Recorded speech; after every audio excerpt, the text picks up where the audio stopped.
need to provide some very brief context so the story makes sense. I go to a public university in California.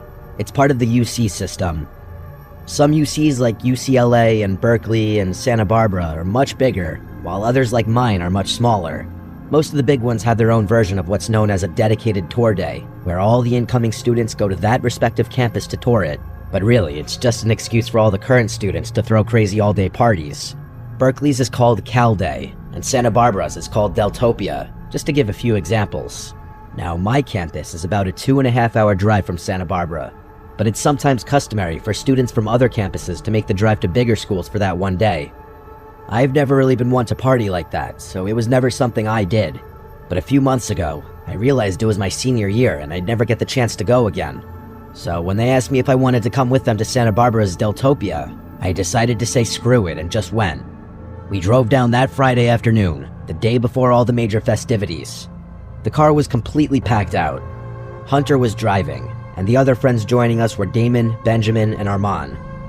We're all above 6 feet tall, so the journey was painfully cramped, but it went by quickly with some good conversation and music. Once we got to Isla Vista, we spent the better part of an hour looking for parking with no luck. I'm not exaggerating about the parking situation. That's how popular Deltopia is. Just as we were about to give up, Hunter activated his charm and convinced a sorority girl to let us park in her designated spot. We all got a good chuckle out of that. So everything was going according to plan.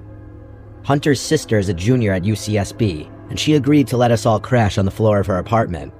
That might sound a little ratchet to some, but during Deltopia, having a place to sleep is practically a golden ticket. Her and all of her roommates were super chill, so we decided to party with them that night, even though Deltopia technically didn't start until the next morning. There's one more thing I have to mention. Hunter is a really friendly guy, and because of that, a ton of people know him. He has this one friend named Amir, who's a little problematic. I'm using the word friend pretty generously here. Amir is one of those guys who clings to social circles without ever really being a part of them. He's insecure, loud, oblivious, constantly seeking validation, and somehow makes every conversation about himself. And before you call me out for gossiping, Amir has done a lot of messed up stuff to my friends and I in the past, so I've earned the right. Amir had mentioned to Hunter a while back that he was also going to Deltopia. There was never any real conversation about where he'd be staying or who he was going with. He wasn't part of our plan, and none of us had brought him up on the drive down. About an hour after the crew settled into Hunter's sister's place, we decided to make an alcohol run for ourselves and her roommates. As the 5 of us were leaving the liquor store with our purchases, who do we see but Amir, just standing there on the curb with his hands in his pockets. No one said anything. We just kept walking towards the apartment, and he sort of fell in step with us like he'd been there the entire time. The first thing out of Amir's mouth once we were a few blocks away from the store was, "Why are you guys so surprised to see me?" Was this kid brain dead? Of course we were surprised to see him. There was never any plan to meet up with Amir, let alone hang out with him. And as far as any of us knew, Hunter hadn't even told him where we were staying. We all kind of ignored him and just kept walking, unsure of how this was going to play out. Things immediately escalated once we got back to the apartment. Amir asked if he could use the bathroom at our apartment, and then ran ahead of us when Hunter reluctantly agreed. When Hunter's sister answered the door, Amir walked right up to her and said, "I'm staying here," before stepping past her without waiting for a response. She obviously didn't know who Amir was, but just assumed he was part of our group. When Hunter realized Amir had lied to his sister, he was livid. I could go into extreme detail about what happened first, but here's all you need to know. Hunter told him straight up he had to leave, that he wasn't welcome there, and that lying to his sister was crossing a line. Amir didn't go quietly. He stood outside the door for another 20 minutes, trying to argue his way back in. Hunter's not the guy you want to mess around with, so Amir eventually took the hint and left. We got wasted after that, and admittedly, Amir was all any of us could talk about. We realized later that night that Hunter had been sharing his iPhone location with Amir, meaning Amir had stalked us to the apartment. But anyway, the next day was a blast. Deltopia certainly lived up to the hype. Most of the shenanigans were done by late afternoon, so we met up with 5 of our other friends, and the 10 of us found ourselves chilling back at Hunter's sister's apartment. We filled the rest of the guys in about the Amir situation, and they found it just as odd as we did. One of our other friends, Rylan, said he was pretty sure he had Amir's location. He immediately checked it, and his jaw actually dropped. He turned the phone towards us, and I swear to God, The little blue dot was showing up basically on top of us. As soon as we mentioned it though, the dot started moving away quickly, like Amir had been spying on us from a car and was now driving away. It was bizarre. Him showing up a second time was borderline psychotic, especially after Hunter had explained to him why he wasn't welcome there. We probably should have taken the whole thing more seriously than we did. That behavior was extreme, even for Amir. Instead, we all just laughed about his weird obsessiveness and continued partying. That night, after we had all crashed, I woke up randomly sometime well after midnight. I barely had time to process my surroundings when I heard glass shattering from somewhere deeper in the apartment. I shot up off the floor, looking around to see if anyone else was awake. No one was, probably because everyone had gone to sleep completely wasted. I realized pretty quickly that no one else had heard it, and if someone had broken in, I was the only one who could do anything about it. I didn't have a weapon or anything, so I just grabbed an empty wine bottle off the floor, took a deep breath, and started creeping toward the noise. My heart was pounding. When I entered the living room, I saw the sliding door that led to the balcony had been completely shattered. A huge rock sat in the middle of the floor, surrounded by glinting shards of glass. I didn't need convincing. I knew Amir was behind it. I went to go wake my friends up, when, out of the corner of my eye, I saw a closet door handle jiggle a little. I froze, more scared than I had been just moments before. I didn't think Amir had the guts to go beyond destroying property, and the thought that he had broken into the apartment terrified me. I was just about to yank the closet door open, when my better judgment forced me not to. Instead, I snuck back to the bedroom, woke Hunter up, and told him to back me up. The two of us walked towards the living room, but by the time we got there, the closet door was wide open. I looked around frantically, but I didn't see him. That's when Hunter reached into the closet and pulled out this massive kitchen knife. I stared in shock. Amir had literally been standing behind the door with a knife, probably intending to injure me. He could have literally ended my life had I opened that closet door. That was the most horrifying moment of my life. Hunter and I woke the rest of the house up, and we did a sweep to be 100% sure that Amir was nowhere in the apartment. We obviously got the police involved, but all that really came of that was just getting a police report. They told us property tends to get destroyed during Deltopia, and we were one of the many victims.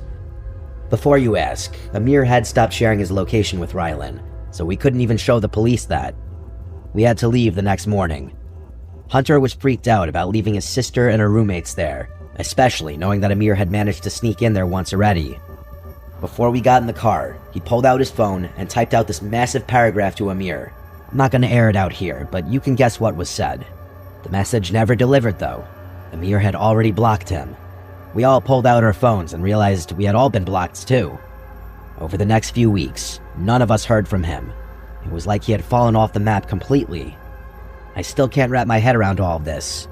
As aggressive as Amir often pretends to be, he doesn't have a history of violence. In fact, I've always thought of him as a little passive. He knows where all of us live, so I'm still worried, even while writing this out, that he's gonna do something drastic. I'll send an update should something happen.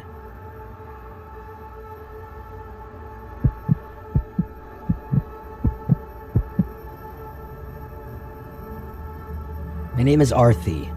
This happened a pretty long time ago, but I'd say I still remember about 90% of the details vividly. It was late April 1996. I was fresh out of basic training, and I had just been assigned to an airbase as a communications specialist in San Angelo, Texas. Being stationed in Texas was great for me. I'm originally from Mississippi, and part of the reason I enlisted in the first place was to get as far away from home as possible. I was 24 years old at the time. My closest friends on base were a guy named Seabass and a girl named Kay. I've since lost touch with them, but back then the three of us were inseparable. It was a warm weekend, sometime in early April, when Seabass proposed taking a road trip to Austin for the day to experience a change of scenery. Kay and I were also getting sick of the base life monotony, so we agreed. Kay offered to drive, so we packed her SUV with our stuff and hit the road that same afternoon. About an hour into the drive, we were on a mostly empty stretch of highway when Seabass spoke up. He asked us if we had seen the car behind us pull up from the shoulder right after we had passed. I looked back and saw a dark-colored Tahoe or something similar trailing us at a steady distance. I hadn't seen it pull off the shoulder, but being as we were on the highway, it wasn't exactly the weirdest thing. But then Kay changed lanes just to see, and the SUV followed. She did it again a minute later, and again, it mirrored her move. I was confused at first, but then a minute later the SUV put its lights on, and everything made sense. We were getting pulled over by an undercover cop. Kay pulled over, and I watched as the cop pulled over behind us. I'm a pretty observant person. Processing information quickly is something I was quite literally trained to do, so I instantly realized something was off. The guy who stepped out didn't look like any cop I'd ever seen. He was wearing all black tactical gear, but nothing on him that said police. The only thing even remotely official looking about his uniform was a patch on his arm that said something I couldn't read. He didn't behave like a normal officer either. Instead of approaching Kay's window, he stood behind the car like he was waiting for something. I watched him a little while longer and realized he wasn't just standing behind the car, but was actively analyzing it. He was looking through the rear window like he was trying to see the stuff we packed. He was also checking out Kay's bumper stickers and her license plate. Seabass and Kay eventually caught on to the officer's strange behavior too, and Seabass rolled his window down before asking the officer if there was a problem. Instead of responding, the officer swiftly walked up to Kay's window and asked for her license and registration. Kay reluctantly gave it to him. He walked back to his vehicle and didn't return for a really long time. The three of us started whispering about how strange this whole encounter was getting, but we weren't sure what to do. After what felt like forever, the guy finally exited his car again, only this time, 2 other men stepped out with him. I could feel my heartbeat ticking up, so I did some focused breathing to keep calm. The original officer walked back up to Kay's window and asked her if her father was in the army or something. Kay asked for clarification, and the officer mentioned the US military bumper sticker on the back of her car. Kay laughed and said that she was the one in the military, then turned to Seabass and I and said, them too. The moment Kay mentioned we were all in the military, I noticed a shift. The guy at her window didn't say anything right away, but his body language stiffened. He glanced back at the other 2 men, who were still standing near the rear of the SUV, and then he glanced back at Kay. There was a weird silence for a second, and then he just told Kay that he was letting her off with a warning and to drive more slowly. He handed back Kay's license and turned around without another word. The 3 of them got back in the car, and before Kay could even start her engine, the Tahoe pulled off and sped away. The 3 of us were dumbfounded. Seabass couldn't stop talking about how those guys weren't real officers. They would have done something shady had we all been civilians. There really wasn't much more we could do, so Kay just got back on the highway. Austin was actually a really good time, and by the time we got back to base, we had all but forgotten about the stop. It wasn't until about a week later that I was reminded of it. I was sitting in the rec room watching the local news with Seabass when a story came on that made me freeze up. Apparently, a man and woman had been found dead in a ditch along a stretch of highway just outside of San Angelo. According to the reporter, the victims had been robbed and murdered, and investigators believe they were dumped there the night before. What really got me, though, was the next part. The vehicle found abandoned near the scene was a black Tahoe. Police confirmed it had been reported stolen months earlier, several states away. Seabass and I instantly went to find Kay, and the 3 of us agreed we had to tell the police about what we had seen. We told the police everything, and part of me felt a surge of guilt for not telling them sooner. Even to this day, I still think about how Kay's bumper sticker may have saved our lives that day. I can't help but think about how easily it could have been us in that ditch had we not been military.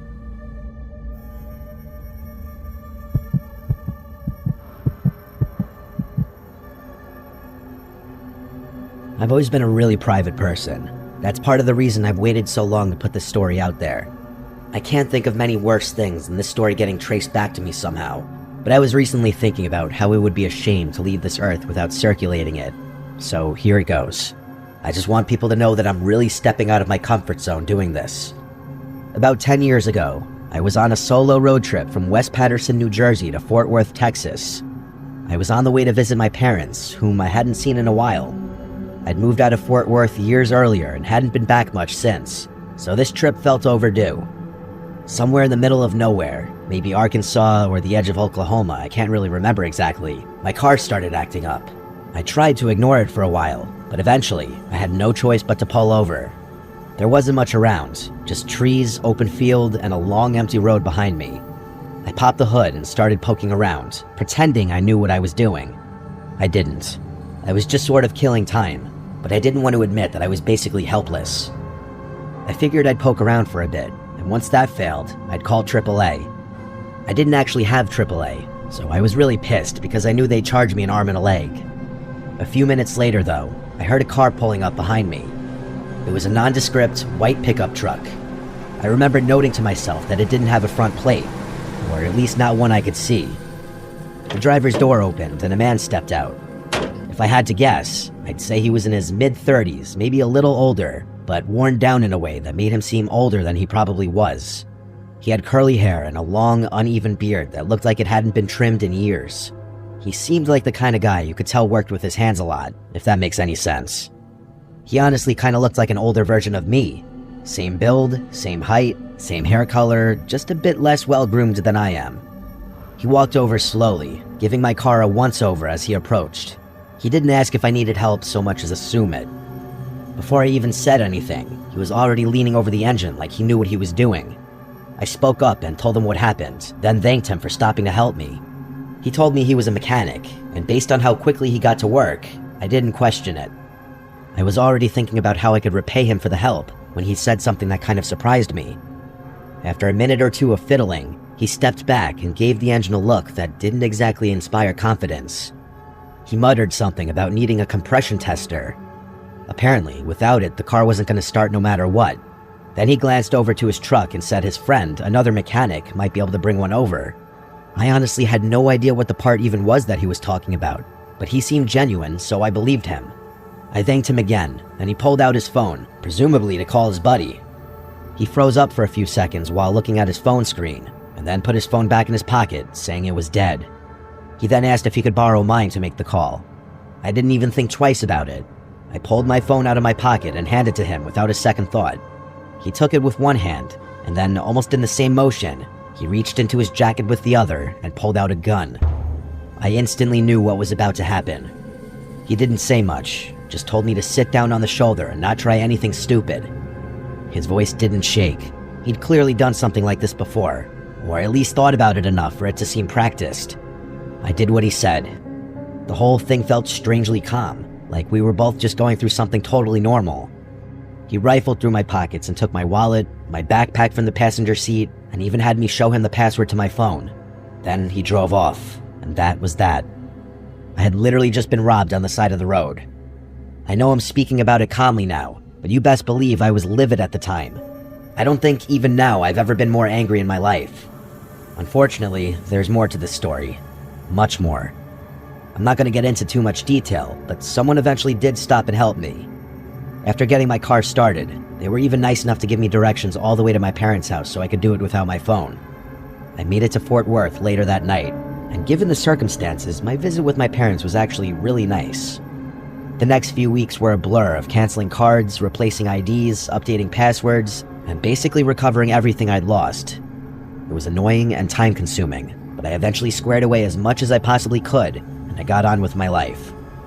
Fast forward like 6 months, and that's when things started to hit the fan. One day, I got a letter in the mail from some bank I didn't recognize. It was addressed to me, thanking me for opening a new line of credit. I figured it was a scam at first, or just some kind of junk mail. But then another one came. This time from Best Buy, with a card I'd supposedly opened and already racked up over $1,000 on. The charges were all from a random town in Tennessee. At first, I was more confused than anything, but that's when it hit me. I had forgotten until that exact moment that my social security card was likely in my wallet when I had gotten robbed. And now, the guy who had robbed me had everything he needed to become me. The next month of my life was a living hell. My credit report was a mess. Hard inquiries, new cards, balances I didn't spend. It felt like every day there was something new. If any of you have dealt with identity theft, you know how hopeless it can seem. I filed a report with the FTC, placed a fraud alert on all 3 credit bureaus, and even froze my credit. I went to the police and gave them everything I had, but without a name or a license plate, they apparently couldn't do a thing. I filed a formal report anyway, just to have a paper trail. I even called the local police departments in each of the towns where fraud had occurred. I followed every step you're supposed to follow, but somehow it wasn't enough. Things kept escalating. Whoever was stealing my identity was being extremely cautious about it. A few weeks later, I got a call from my health insurance provider. Someone had received emergency care under my name at a hospital in Georgia. It wasn't just a billing issue. There were now records in my file that didn't belong to me. Stuff that could actually screw me over if I ever landed in the hospital and couldn't speak for myself. I obviously reported everything to the police again, but that was the last straw for me. I decided to take matters into my own hands. From then on, I transformed my whole lifestyle and spent every ounce of my free time trying to track down the perpetrator myself. I set up Google alerts for my name and any recent cities tied to the fraud. I checked my credit report constantly. I scanned forums and dug through social media. I did everything I could think of. One night, on a whim, I decided to start checking Craigslist. I focused on cities tied to the fraud, places where charges had shown up from or mail had come from. After looking around for a while, something caught my eye. It was a posting from Jackson, Tennessee. The listing was for a bunch of used power tools and some other miscellaneous items. I wasn't sure why it stood out to me so much, but the longer I looked, the more familiar it seemed. And then it clicked. Everything listed matched up perfectly with some of the things that had been charged to that Best Buy card. I sat there for a while, unsure what to do. Eventually, I responded to the listing, saying I was interested in a couple of the items and asked if they were still available. I debated trying to attach a tracker link or something clever, but I didn't want to spook whoever it was. If it was him, and he got even a hint that someone was onto him, he'd vanish. So I kept it simple. To my surprise, it didn't seem like the guy was onto me at all. After exchanging some emails over the next few days, he gave me a time and a public place to meet, and he told me to bring cash. The meeting was supposed to be the next day. I debated driving all the way to Tennessee myself, but I couldn't bring myself to. There's no telling what I would have done to that guy had I seen him in person a second time. So instead, I called the police department in Jackson to see if they remembered my case. They did, and I basically pleaded with them to help me out. I gave them everything I had and damn near prayed. By some miracle, they told me the details lined up just well enough for it to be worthwhile. They said they'd at least talk to him and see if there was any information they could get out of him. The next day, after a little back and forth, I got the guy to tell me he was driving a red pickup truck. I communicated that with the police and waited. After legitimately several hours, they called me. When they told me what had happened, I wanted to drop on my knees, I swear on my life. The officer told me that as soon as the guy spotted the patrol cars near the meetup spot, he immediately sped out of the lot. He didn't even try to play it cool. That alone was enough to raise red flags, so they followed him. Not long after, the guy ended up losing control of his truck and crashing into a ditch. It wasn't a major accident, but it was enough to get officers legally involved beyond just a casual questioning. According to them, he was a total wreck, visibly shaken, panicking, talking in circles, you get it. As soon as they even mentioned the Best Buy items, he folded. He admitted he didn't know where the stuff had come from, that it wasn't his, and that a friend had given it to him, and he had independently decided to resell it. It could not have been more perfect. The guy ratted out his friends, and with his cooperation, the police were able to acquire enough evidence to arrest the real perp. I've never felt more relief in my life. Like I said earlier, I'm not trying to have this traced back to me, so I'm gonna keep things vague from here on out. I will say this much though, the guy who robbed me wasn't acting alone. Turns out, there were 3 of them total. The craziest part is that I wasn't the only victim. From what I was told, they'd been targeting travelers and isolated drivers up and down a few different interstate corridors, mostly in the south. Eventually, all 3 of them were caught, charged, and put in jail. I'm not gonna say much more than that, but what I will say is, justice was served.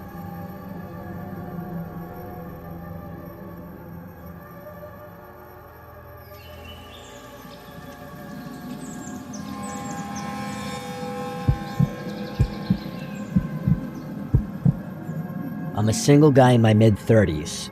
This happened a few years ago during a somewhat depressing period in my life. I had just broken up with my girlfriend of 5 years, the girl I thought I'd be marrying one day and starting a family with. It's safe to say I was pretty lost at that time. I can't lie, the psychological damage of the breakup was pretty severe. I spent entire weeks sulking and forgetting to take care of myself. I'd wake up, talk to no one, go to work, talk to no one, and come home to spend the rest of the day in bed. The weekends were even worse. I'd forget to eat, and I wouldn't leave the house. I'd binge watch movie after mind-numbing movie, not even realizing what I was watching half the time. But enough with the sob story. I'm much better now, although I still often think about the life I could have had if things went differently. Anyway, it was a Saturday night. I was slumped on the couch, barely moving except to hit play on another random movie. I couldn't even tell you what it was. Just another mindless action flick I'd forget about by the time it ended. For context, I was in my room, which is on the second floor of my house. I have a couch and a TV in my bedroom, so I typically never watch TV anywhere else but there. At one point, I looked down at my phone. It was a few minutes after 9 p.m. I remember that distinctly because my mom was calling me for like the 4th time that day. I didn't want to ignore her, but I let it ring out anyway. I knew she meant well, but I couldn't bring myself to talk. I didn't want to hear the usual questions about whether I'd eaten or gone outside. Eventually, I got tired of whatever was playing and backed out to the menu. I wasn't really in the mood for anything, but I clicked on some random horror movie I'd never heard of. It was one of those generic ones with a grainy thumbnail. I figured I'd half watch it until I fell asleep. About 20 minutes in, I realized the movie was even worse than I expected. The audio was a mess. Every time someone talked, I had to turn the volume way up just to catch a word or two. And then the next sound effect would blast through the speakers and damn near rupture my eardrums. For whatever reason though, I kept the movie on.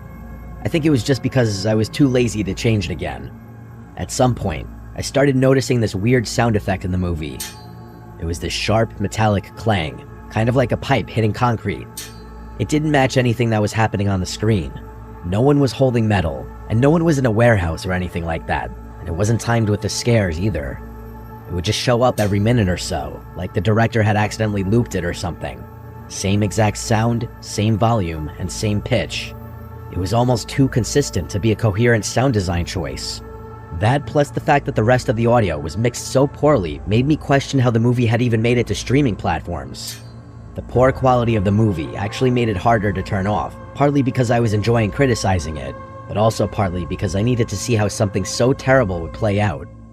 About halfway through, I got up to use the bathroom, and for whatever reason, I actually paused the movie instead of not caring enough about what was going on. When I got back and sat down, I grabbed the remote and hovered over the play button. But right as I was about to press it, I heard that sound again. That same sharp metallic clang, except this time, the movie was paused. I froze for a second, just staring at the screen. No audio, no movement. The sound had been clear as day, and it had come from somewhere inside the house. That's when it clicked. It had never been part of the movie. I stayed completely still, trying to make sure I hadn't imagined it. I watched the paused screen and just listened, hoping my mind had just been playing a trick on me. But then, about 45 seconds later, there it was again. The exact same clang. I didn't waste another second. I immediately jumped up, grabbed a knife from my desk, and started moving room to room, frantically checking every place someone could possibly be hiding. Every room in the house was clear though. There was no one. In fact, there were no signs that anything was out of place either. But as I walked back up the stairs with my heart still pounding, I heard the clang again. It wasn't as loud this time, meaning it must have been coming from my room, where I had been watching the movie. But I had been sitting there the whole time, so that didn't make any sense. That's when it hit me. I had a few windows open. It was spring, and the weather had finally started warming up, so I'd gotten into the habit of cracking them in the evenings to let some air in. I started thinking maybe the sound wasn't coming from inside the house at all. Maybe it had been coming from right outside the house this whole time. I don't know why, but that thought scared me even more. I went over to the window and pushed the curtain aside just enough to get a look at the backyard, and there it was. One of the deck chairs was sitting out in the middle of the lawn, maybe 20 feet from the house, and standing next to the chair was a kid, a young kid. I couldn't really make out any of his facial features given that it was so dark out, but the silhouette was way too small to be an adult. It was 100% a little kid. He was holding what looked like a PVC pipe, which explained the noise I had been hearing. He must have seen me, because as soon as I looked out the window, he smacked the pipe against the chair. I instantly stepped away from the window and felt my body start filling with fear. I know it sounds silly that I was afraid of something like that, but I couldn't fathom what that kid was doing outside my house. Did he have some kind of mental disorder? It didn't make sense. And then I thought about the fact that he must have been standing out there for nearly an hour, which freaked me out even more. I tried to slow my breathing and think rationally. Maybe the kid was lost. Maybe he had wandered off from a nearby house and didn't know how to get back. I told myself I couldn't just stand there and do nothing, so I went down the stairs and made my way through the house toward the back door, trying to keep calm. I even turned on the porch light, thinking it might help the kid feel less spooked, or at least give me a better look at him. As I was turning the doorknob, I froze. Something about it felt wrong, like I was walking into some kind of trap. If that kid were really lost, wouldn't he ring my doorbell or call out to me through my window? And even if he were too scared to, and ultimately decided that banging a pipe against one of my chairs was the best option, would he really stick to that strategy after a whole hour? It was insane. Something in my gut told me not to go outside, so I slowly backed away from the door. I crept over to a small window just left of the door, one that overlooked the porch and part of the backyard. I kept the light off behind me and slowly tilted the blind with 2 fingers, just enough to see through without drawing attention, and there they were. There were 2 men wearing all black, crouching below my back door, as if ready to ambush me the second I opened it. I must have stared too long, because one of the men suddenly turned his head and locked eyes with me through the glass. I dropped the blinds and instantly dialed 911. I was halfway up the stairs when I heard banging on the back door. Those guys were trying to break in. I sprinted to my bathroom and locked the door. By that point, I was having a full-on panic attack. I felt like I couldn't move. I was struggling to breathe, honestly. Shortly after I got to the bathroom, I heard a crash from downstairs, followed by the sound of footsteps walking around below me. Those people were in my house. I heard a set of footsteps walking up the stairs, and I held my breath as they made their way down the hall. I saw the bathroom doorknob turn ever so slightly, followed by a loud bang, like they were trying to kick the door down. That made me lose it. I yelled at the top of my lungs that the police were on their way, and the person on the other side of the door instantly ran back down the stairs. A few seconds later, I heard one of the doors slam, then silence. The police arrived shortly after that, and I told them everything. There wasn't much they could do. I didn't have any cameras, and I wasn't even able to give them any valuable information. The one thing that made them take things a little more seriously was the fact that there was a child involved. According to the police, that kind of involvement suggested whoever these guys were, they weren't just impulsive criminals. They were willing to go way further, and that was the scariest part for me too. I don't like thinking about the poor kid's involvement in the whole thing. Every explanation I came up with is equally sickening. The police told me I was likely the target of a random attack, but the whole scheme was just way too elaborate, in my opinion. Nothing has happened since, though, and I've since moved on with my life. I just really hope that kid is somehow safe, even though I know the odds are slim.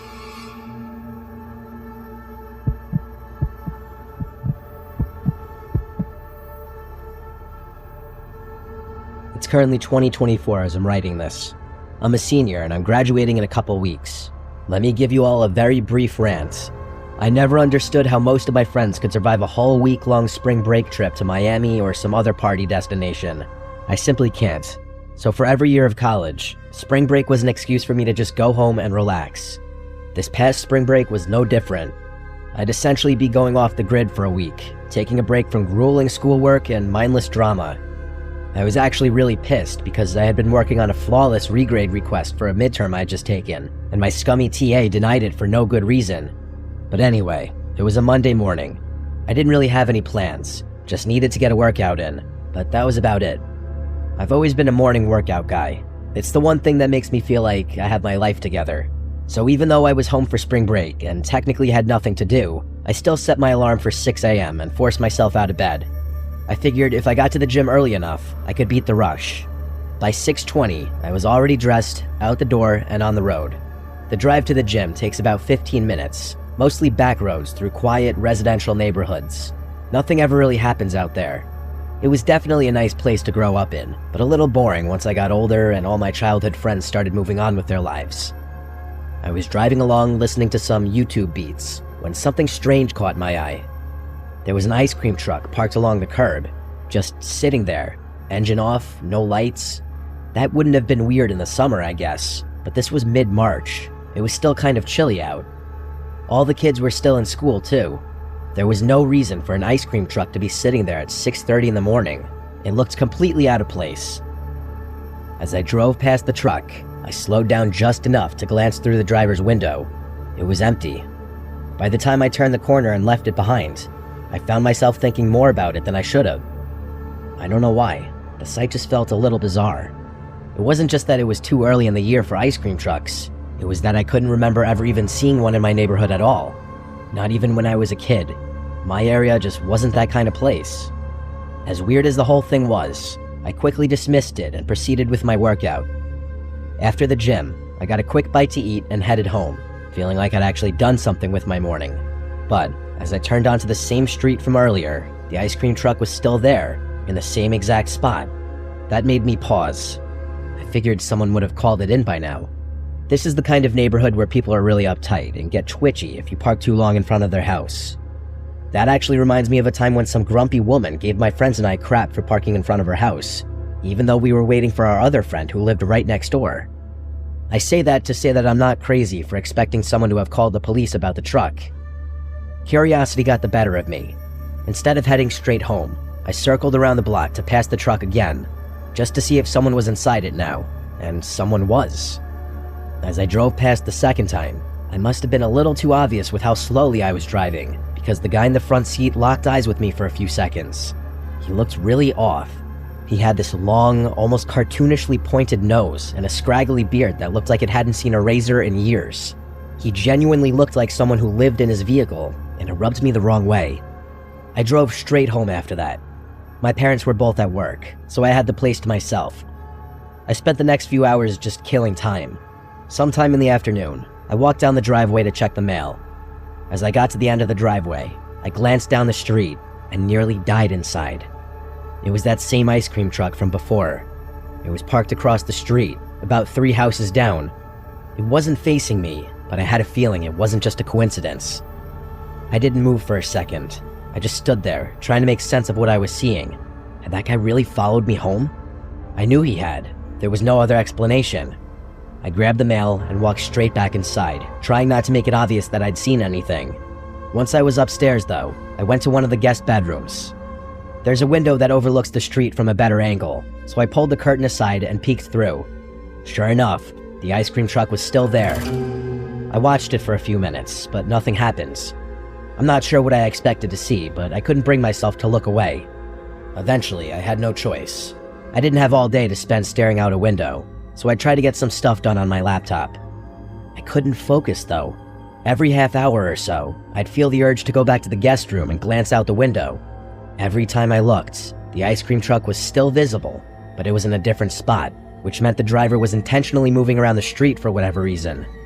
I didn't know whether it was a good idea to call the police or not. I wasn't sure what I'd even say, given that nothing had actually happened. Even now, I wish that I had just done what any normal person would have done and either called the police or tried to ignore the truck, but I was too curious. My older brother is really into bird watching, so I started digging around his room for a set of binoculars I knew was in there somewhere. Eventually, I found them and returned to the guest room. I pulled the curtains aside and looked at the truck through the binoculars. I was not prepared for what I was about to see. Through the driver's side window, I could see that man from earlier, only he wasn't just sitting there. He was looking back at me with a pair of his own binoculars. As soon as he saw me looking, he instantly dropped the binoculars, started the truck, and drove off. I was horrified. That guy had been spying on me and my house for the better part of 3 hours after literally stalking me home. That's when I finally called the police. I didn't even know what I was expecting from it. I just didn't know what else to do. I told them that this ice cream truck had been circling my neighborhood all day, that I'd seen a man inside watching my house through binoculars, and that he drove off the second I looked back. The dispatcher was calm and told me they'd send someone to patrol the area and keep an eye out. She told me it should be relatively easy to spot an ice cream truck given how distinctive they were. Then she hung up. I didn't know what else to do after that. When my parents got home a little while later, I filled them in.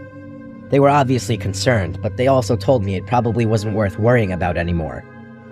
I was pretty tired by then, so I fell asleep pretty quickly. Sometime later, I woke randomly in the middle of the night. Instinctively, I grabbed my phone off my nightstand. It was sometime just after 3 a.m. I sat there in bed, trying to figure out what had woken me up, when I heard it. Music.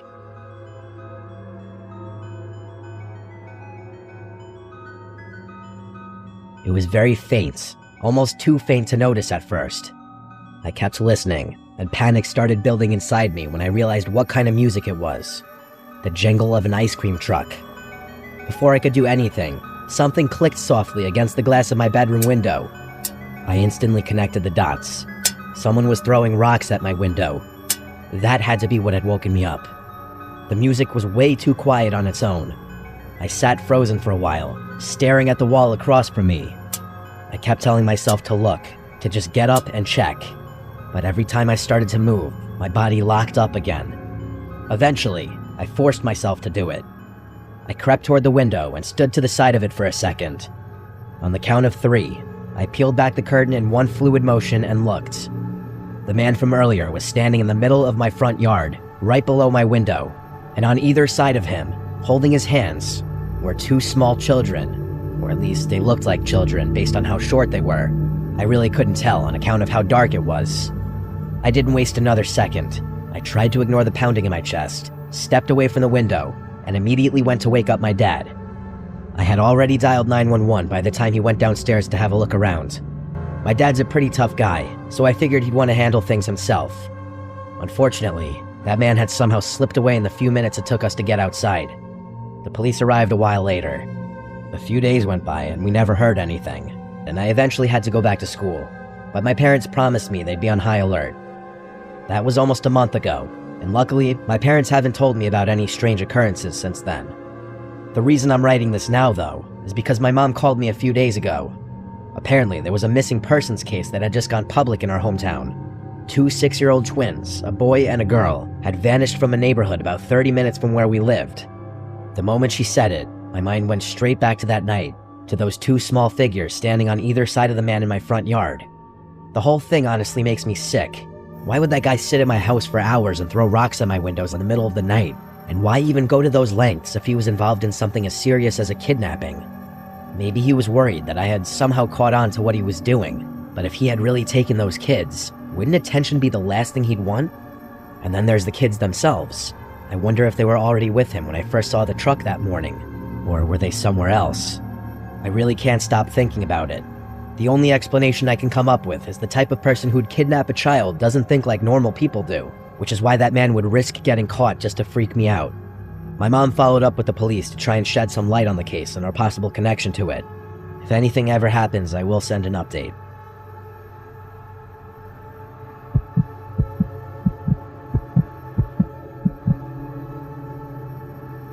This happened last spring, about 9 months ago. I'm a sales associate for BMW, so my weeks are pretty busy. When I'm not at the dealership, I'm answering my phone. Because of all the phone work involved, sometimes I feel like I have more to do when I'm not at the dealership, as funny as that sounds. Because of the nature of my work, I pretty much have to answer my phone every time it rings, especially when it's an unknown caller. So, as you'd expect, I get a lot of scam calls, but I have no choice but to answer, just in case it's a client or an interested party. One night, sometime after 10 p.m., my phone started ringing. It was a number my phone didn't recognize. Normally, I would have picked up without thinking, but this time I was already in bed halfway through winding down. Something about how late it was just made me let it ring out. They didn't leave a voicemail. I figured if it was important, they'd leave one. But a few minutes later, the same number called again. I sat up and answered it. I was a little irritated, but I still tried to keep my voice polite, just in case it was someone serious. At first, all I heard was static, just this thick, uneven fuzz. I was about to hang up when I caught something underneath it. A voice. I held the phone closer and listened. It was my voice. I was 100% sure of it. That actually made me freeze up a little bit. After a few seconds, I realized it was more than just a recording of my voice. It was a conversation I'd had earlier that day with a client. Just standard stuff. Pricing, availability, setting up a test drive. Nothing sensitive, but it was definitely real. It was definitely my voice. I still don't know if it was the right decision, but I instantly hung up the phone. I sat there for a while, just staring at my phone, trying to make sense of what I'd just heard. I wasn't panicking, but I definitely wasn't calm either. The best way I can describe what I was feeling was a mix of confusion and unease. My first thought was that maybe it was the client I had talked to earlier. Maybe he had accidentally called me while trying to play back the call or record it for his own notes. I really don't know. It felt like a stretch, but it was the only explanation that didn't immediately spiral into something worse. That didn't really explain why the number was unknown instead of the number he had called from earlier, but it was the best I could come up with. The next morning, I decided to call him back, just for my own sanity. He answered right away and seemed totally normal, friendly even. But when I brought up the call from the night before, he had no idea what I was talking about. He sounded genuinely confused. I apologized for the mix-up and hung up, and for whatever reason, I believed him. The rest of the day was normal. I had a few appointments, followed up with some leads, nothing out of the ordinary. I didn't think too much about the call from the night before, but later that night, around the same time, I got another call. The number wasn't saved in my phone again, but it was different from the number that had called me the night before. This time, I answered it immediately. Exactly what I was dreading happened. It was another static-heavy recording of a conversation I had that day with a client. A different client. A whole different conversation entirely. I hung up again without saying anything. That night was when it really started getting to me, because now it felt intentional, and I noticed something else. The recording didn't include the client's voice. It was only me talking, like a one-sided call. I started wondering if someone had been listening in on my conversations and recording me somehow. I didn't sleep very well that night, as I couldn't stop thinking about it, but I didn't know what to do. I never thought I was a paranoid person, but the next week of my life proved me wrong. Every night for a week, the same thing would happen. I'd get a call from a random number, and would listen to a staticky recording of a conversation I'd had that day. I started recording the calls myself. I can't even tell you why. I just thought it was the smart thing to do. By the third or fourth night, it started to wear on me. Not just in a creepy, this is weird kind of way. I mean, it started to actually mess with my head. I couldn't relax, I couldn't think.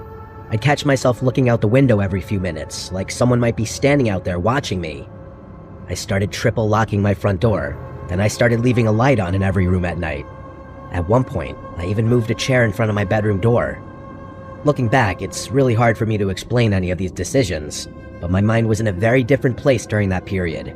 Anytime my phone rang, even during the day, I'd step outside and answer it from the safety of my car, where I could see every angle around me. It sounds crazy now, but I couldn't shake the feeling that I was being watched. At one point, I even brought it up with the police. I felt ridiculous doing it, but I figured if someone was monitoring me, I had to at least make some kind of report.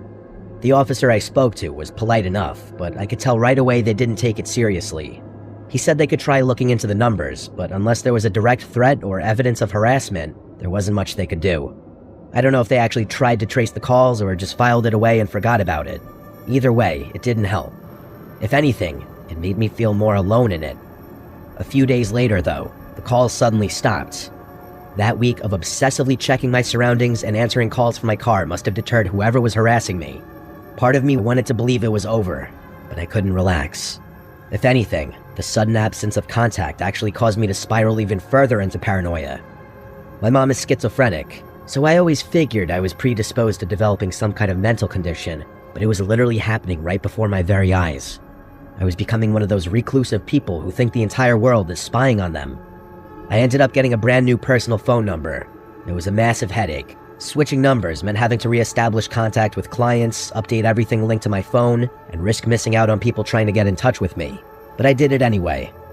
I couldn't shake the feeling that my old number had been compromised somehow. After a few more days of radio silence, the thing I was dreading happened. One night after work, I got another call. It was exactly like the ones before it. I kept my cool, and instead of remaining silent and hanging up, I actually spoke. I said something along the lines of, "I don't know who you are or why you're doing this, but if it's money you want, I've got it."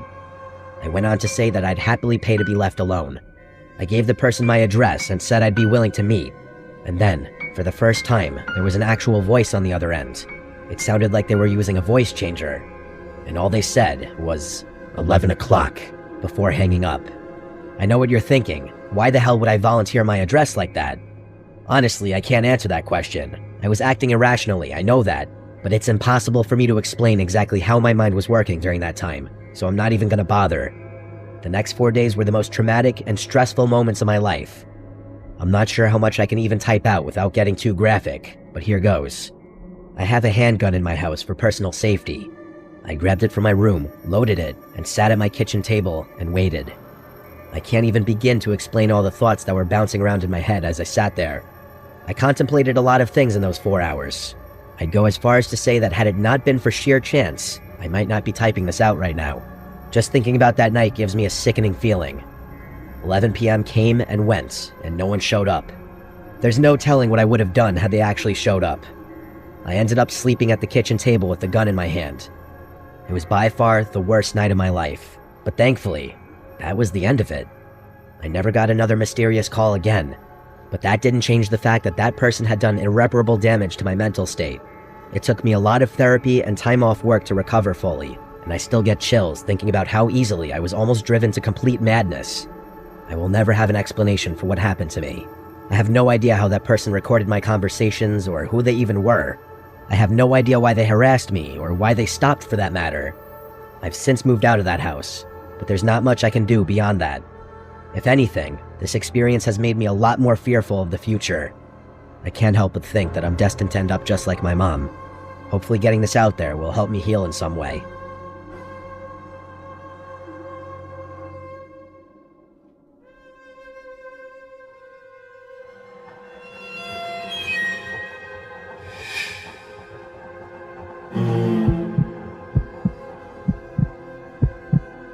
When I was 12 years old, my mom had just started trusting me enough to leave me home alone, so this had to be when I was 12. We live in a peaceful and ordinarily safe little town.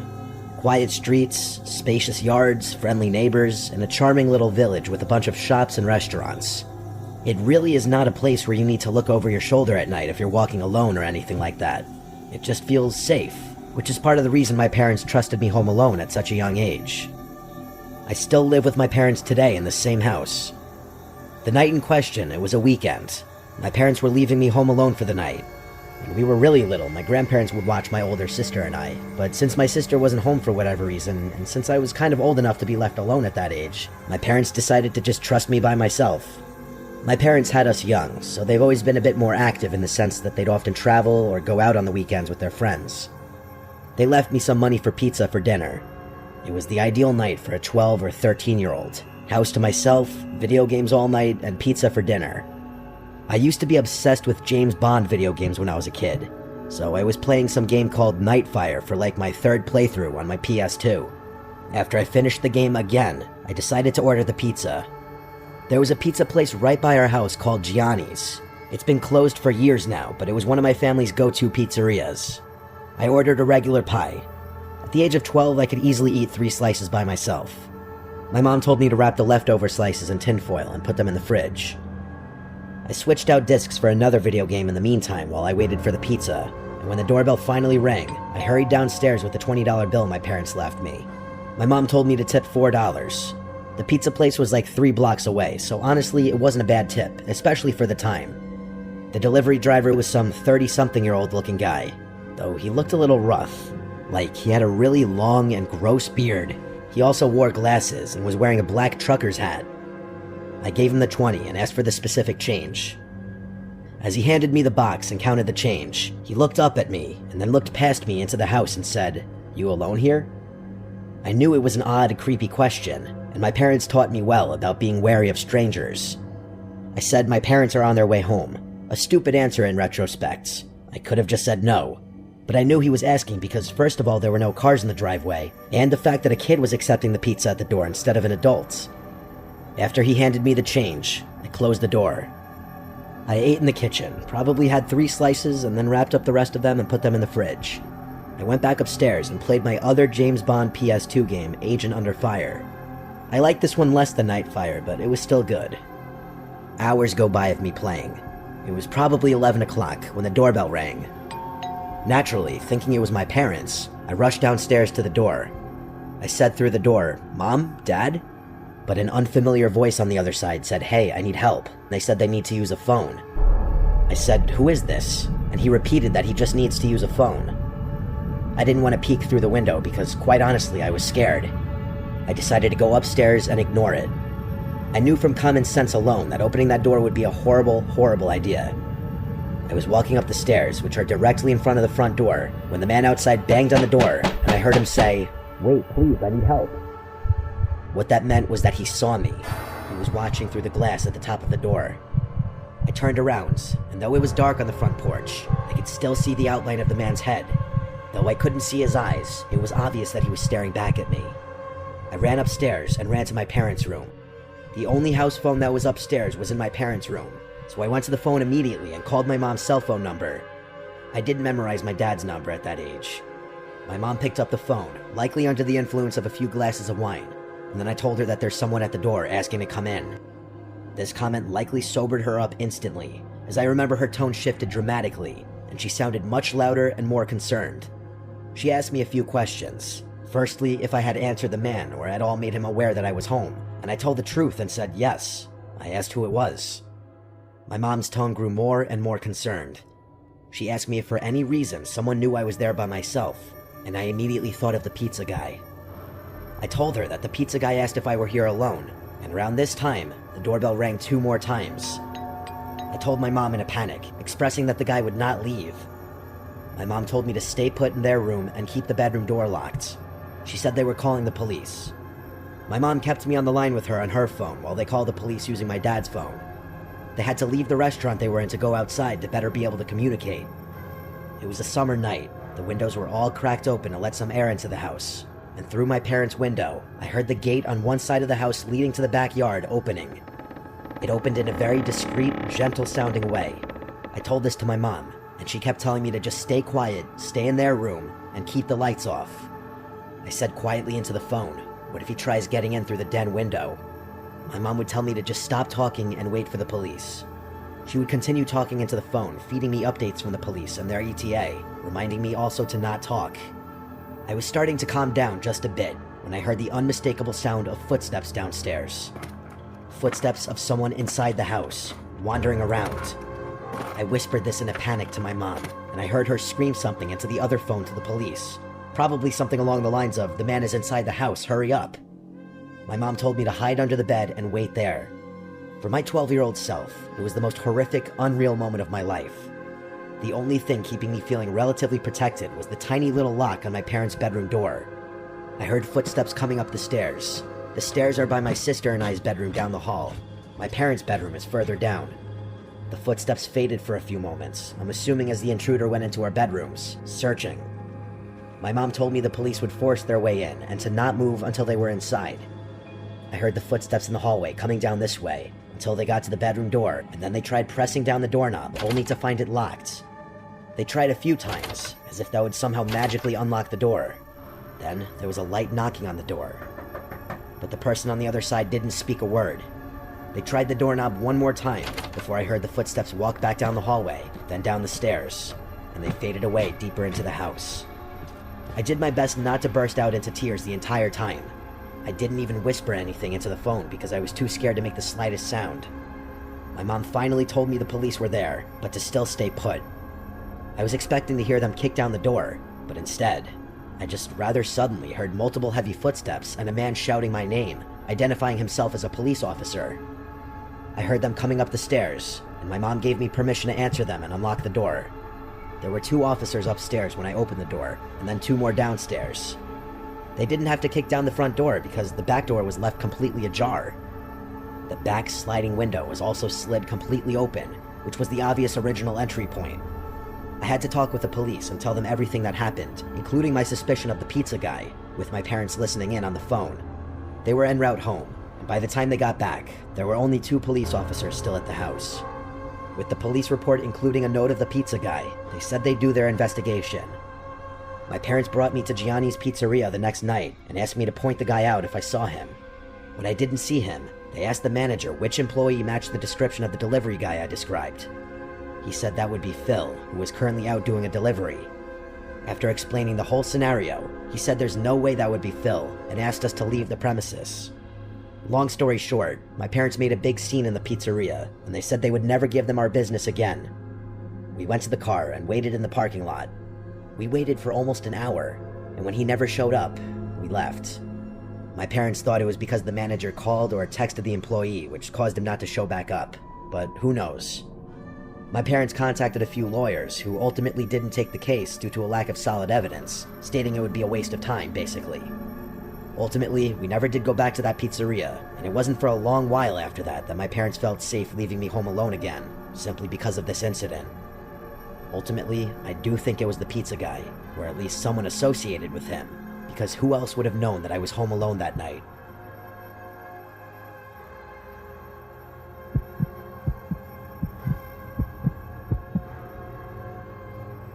When I was a teenager, my parents and I moved from California to a secluded area in North Idaho. My parents had just retired and built their dream home deep in the backcountry. We had no neighbors in sight, just forest. Endless, dense forest that backed right up to national parkland and paper mill logging grounds. The house was massive. 2 stories, a gym, a full bar and pool room, and a legit movie theater set up in the basement. It felt like the kind of house people dream of. Remote, quiet, perfect. Or so it seemed. I was dating my high school girlfriend at the time. One night, while my parents were out on a date downtown, I invited her over to hang out and watch a movie. We were completely alone. I cracked open a beer. I was underage, but figured no one would care, and we headed down to the movie room to watch Gladiator. Everything started out normal, but somewhere around the midpoint of the movie, maybe close to midnight, something switched in me. Out of nowhere, I was overwhelmed with this fight or flight feeling. It was like my body sensed something my brain couldn't see. My heart was pounding, and I kept glancing at the uncovered windows behind us that looked out into the pitch-black woods. I didn't want to freak out my girlfriend, so I kept it to myself. In fact, things got a little heated between us during the movie. But the whole time, I couldn't shake the feeling that we were being watched. I didn't know from where, but I knew. After the movie ended, I walked her upstairs and out to her car. The house was dead quiet again. She drove off, and I turned to go back inside, when I remembered I'd left the bar, pool room, and movie room lights on. So I went back downstairs. I turned off the lights in the movie room first, then paused. My eyes drifted to the large window that looked into the backyard, and that's when I saw him. Man, he looked homeless. Wild hair, filthy clothes, but what froze me in place was his expression.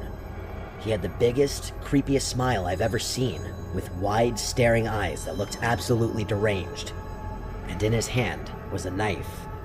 He was gently tapping it on the glass, over and over. At first, I thought I was hallucinating.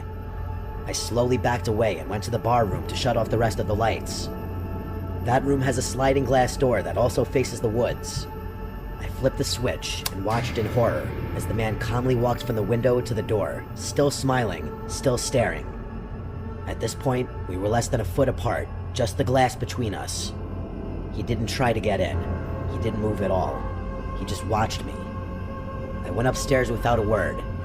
Right then, my parents were walking through the door. I told them I think I need to go to the psych ward or something. I swear, I just saw a guy with a knife watching me outside. My mom went pale. My dad's eyes narrowed, and without a word, he went to the gun safe, grabbed his rifle, and stormed out to check the property. I asked my mom what was going on, and she said there have been a few break-ins in the area. A guy wandering through the woods trying to get into homes. The description you gave matches exactly. The police were called, but they didn't find anything. No signs of entry, no footprints, just cold, black woods. That should have been the end of it, but it wasn't. That night, as I tried to sleep, I could hear a light tapping sound beneath me. My bedroom was on the second floor, directly above the movie room. It sounded like metal gently tapping glass. I tried to convince myself it was nothing. The tapping lasted for hours. This happened night after night for weeks. Sometimes it would stop. Sometimes I'd wake up at 3 a.m. and hear it faintly again. I even thought I heard footsteps on the roof one night. I checked the windows, but I never saw anyone. Still, I couldn't shake the feeling that I was being stalked, watched. Then winter came. My parents had to go out of town for a few days, but they were still nervous about what had happened. Before they left, they gave me a shotgun just in case. We also had a big Rottweiler, sweetest dog you'd ever meet and totally silent, unless something was really there. One night while I was home alone, I heard slow, crunching footsteps in the snow outside, heavy and deliberate. The dog stood up, ears perked, and began growling low and deep at the front door. Then barking, ferocious, loud, and non-stop. He only ever did that when he saw something real. I stayed silent. I didn't want whoever was out there to know I was home. I didn't move. Then came the knock. Slow, hollow, and taunting. I didn't answer. I slept with the shotgun next to me that night. Door locked, blinds drawn, dog at my feet. The next morning, I went outside and saw something that made my stomach drop. Footprints. Fresh, human footprints circled the entire house. They stopped at every single window, like someone was trying to look in, searching for me. I followed the prints around the property, and they eventually led into the forest. I followed them maybe half a mile before they started to zigzag, veer off, loop back, like whoever made them was trying to throw me off their trail. I turned back. Something told me it was a bad idea to keep going. That night, the tapping came back, louder this time. I knew it was him. I unlocked my door, grabbed my shotgun, and stepped onto the second-story deck. I flipped on the fog lights that illuminated the backyard. There he was. Same man, same smile, and same dead eyes. He was holding the knife again, staring directly at me like he could see through me. I raised the shotgun and shouted, "If you don't leave, I'll put one right through you." He didn't move or flinch, just stared, unblinking, grinning. I fired a warning shot into the air, and that finally got a reaction. He staggered a bit, then slowly backed into the woods, still facing me. That's when I decided to unleash the dog. I sprinted downstairs, threw open the sliding door, and let him loose. He bolted into the forest like a black missile, barking and snarling. I'd never seen him that aggressive. He had a shock collar, so he couldn't go far, but I like to think he chased that guy off for good, because after that night, I never saw him again.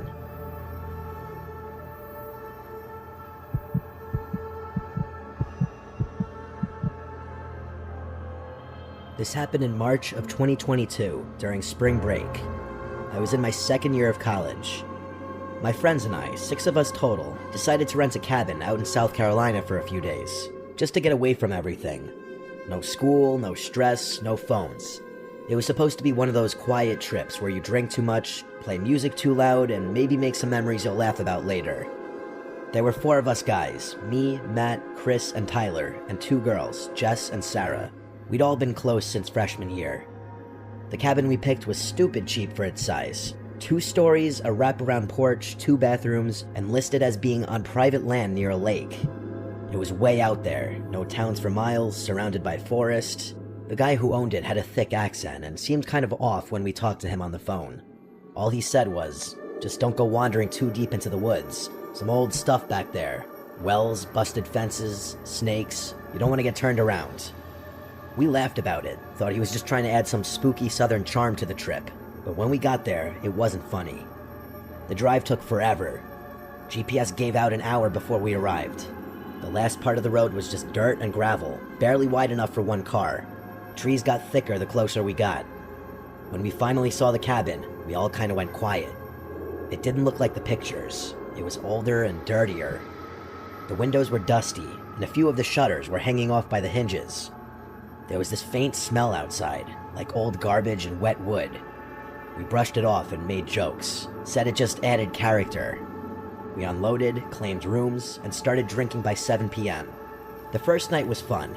We grilled outside, cranked music from a Bluetooth speaker, and played some card games. By 11, it got cold, so we moved inside. That's when I noticed how dark the woods were. I don't mean just nighttime dark, I mean complete blackness. The porch lights barely lit up more than a few feet, and the trees were so dense it felt like they were pressing in from all sides. No bugs, no wind, just total, heavy silence. We ended up crashing around 2 a.m. I had one of the rooms on the ground floor, right next to the kitchen. Small and just a bed and a window facing the woods. At around 4:15, I woke up. No reason, just wide awake like someone had poked me. I laid there for a second, heart beating fast. Then I heard it. Tap, tap, tap. I thought it was the heater at first, but then it repeated. Steady, non-metallic, non-mechanical. It sounded like fingers. I looked at the window, and there was a man standing there. He was pressed up against the glass, face almost touching it. Pale skin, wild hair, no shirt, just staring in. His mouth hung slightly open like he was breathing through it. His eyes were wide. He didn't blink. He didn't move. He just stood there and tapped, soft and slow, like he was trying to tease me. I felt like my body locked up. Then the tapping got a little faster. I whispered for Matt, who was sleeping on the couch outside my room. I said his name again, louder. He woke up groggy and asked what I wanted. I just pointed. He looked over, saw the man, and immediately jumped up, knocking over the coffee table. That must have scared the guy off, because by the time Matt turned the porch light on and ran outside, he was gone. We all got up. The girls were terrified. Tyler tried to convince everyone it was just some drunk local messing with us, Chris said maybe it was a hunter who got lost, but I knew it was that guy watching me. He wasn't lost. We blocked the doors, moved the couch in front of the big living room window, and took turns staying awake for a few hours. Nothing else happened that night. The next morning, we went outside. There were footprints, bare human footprints circling the entire cabin. They stopped at every window, every single one, even the little one above the upstairs shower. That should have been it. We should have left, but we didn't. We were dumb and stubborn, and we stayed. Night 2 started the same. Drinks, music, fire pit, but the energy was different. Everyone kept glancing at the woods. Jess didn't drink, and Chris kept his hunting knife on his belt. When we finally went inside, we locked every window and double-checked the doors. Around 3:30 a.m., Matt went to the kitchen for water. He stopped in the hallway and called my name. I got up and saw him standing there, pointing. There was someone in the kitchen, the man from before, but this time he was inside, naked. His back was to us, covered in long, raw-looking scratches. He was standing in front of the fridge, staring at it like he didn't know what it was. He made this slow, swaying motion, like he was rocking on his feet. Nat didn't speak. He just backed up. We all gathered silently at the hallway entrance. I had a pocket knife. Sarah had the fire poker. Chris grabbed one of the chair legs he'd snapped earlier, trying to be funny. We turned on the light, and the man was gone. The back door was wide open, but it wasn't broken. It wasn't forced. It was just open. We left 20 minutes later. No one argued.